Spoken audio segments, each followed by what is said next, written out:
এক প্রত্যন্ত গ্রামে থাকতেন এক প্রভাবশালী চেয়ারম্যান। তার ক্ষমতা আর প্রভাব এতটাই ছিল যে গ্রামের মানুষ তাকে ভয় আর সম্মানের মাঝামাঝি জায়গা থেকে দেখত। চেয়ারম্যানের বাড়িতে আশ্রয় নিয়েছিল এক গরিব ছেলে ও তার মা। বহু বছর আগে ছেলেটির বাবা মারা যান। সেই সময় মানবিকতার খাতিরে চেয়ারম্যান তাদের নিজের বাড়িতেই থাকতে দেন। ছেলেটি ছিল শান্ত, ভদ্র আর আত্মসম্মান বোধে ভরপুর। চেয়ারম্যানের একমাত্র মেয়েটি ছিল অসম্ভব সুন্দরী। রূপ আর আত্মবিশ্বাসে সে গ্রামের সবার থেকে আলাদা। ধীরে ধীরে মেয়েটির চোখ পড়ে সেই ছেলেটির ওপর। ছেলেটির নির্লিপ্ত ভাব, আত্মমর্যাদা আর নীরবতা তাকে আরও আকর্ষণ করত। মেয়েটি নানা অজুহাতে ছেলেটির কাছে আসতে শুরু করে। কথা বলা, একসাথে সময় কাটানো সবকিছুই ধীরে ধীরে গভীর হয়ে ওঠে। কিন্তু ছেলেটি বারবার নিজেকে গুটিয়ে রাখে। তার মনে শুধু একটাই ভয়, সে গরিব আর সে জানে এই প্রেমের পরিণতি সহজ হবে না।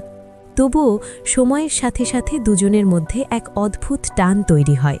তারা রাতে ছাদের কোণে বা নিরিবিলি জায়গায় বসে কথা বলতো, স্বপ্নের কথা বলতো, ভবিষ্যৎ নিয়ে ভাবত। এই গোপন সম্পর্ক বেশিদিন গোপন থাকেনি।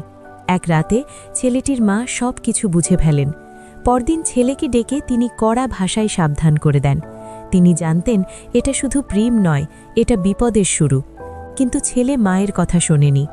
অবশেষে ছেলেটির মা বাধ্য হয়ে মেয়েটির মাকে সব খুলে বলেন। বিষয়টি দ্রুত চেয়ারম্যানের কানে পৌঁছে যায়। চেয়ারম্যান আতঙ্কিত হয়ে পড়েন। গ্রামের মানুষ জানলে তার সম্মান, ক্ষমতা সব প্রশ্নের মুখে পড়বে। সমস্যার সহজ সমাধান হিসেবে চেয়ারম্যান সিদ্ধান্ত নেন ছেলেটিকে বিদেশ পাঠিয়ে দিতে হবে। দ্রুত পাসপোর্ট, ভিসা সব প্রস্তুত হয়ে যায়। একদিন চেয়ারম্যান নিজেই ছেলেটিকে ঢাকায় রেখে আসতে যান। ঢাকায় পৌঁছে বিদায়ের ঠিক আগে ছেলেটি প্রথমবার সাহস করে চেয়ারম্যানের সামনে দাঁড়ায়। সে শান্ত গলায় চেয়ারম্যানকে বলে সব সত্য, তার অনুভূতি, তার ভয় আর তার ভালোবাসার কথা। চেয়ারম্যান চুপ করে শোনেন। এই স্বীকারোক্তির পর কি হলো? চেয়ারম্যান কি সিদ্ধান্ত বদলালেন, নাকি এই প্রেমের শেষ এখানেই?